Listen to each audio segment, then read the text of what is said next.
My name's Kieran Summers. I'm the INEC lighting designer. I also work on the advancing and rostering of staff here at the INEC.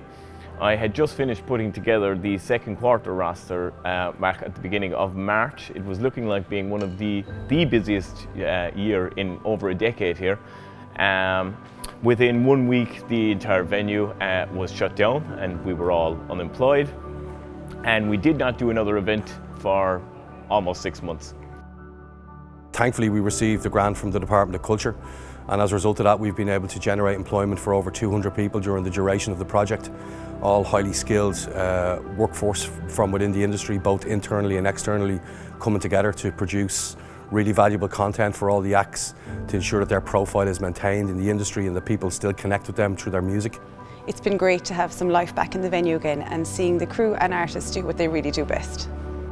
It's really important that people understand that this kind of funding is going to help people live through January, February and March next year. Considering we haven't earned a living wage really since March, it's helped us a lot. So it's benefited the industry right across the board, from start-up acts to established acts who have all been out of work since March.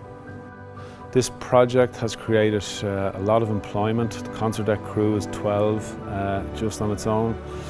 We have staff from the INEC arena here. We have all the bands coming through, bringing their crew. It's been hugely beneficial for all our mental health, for everybody involved in the project.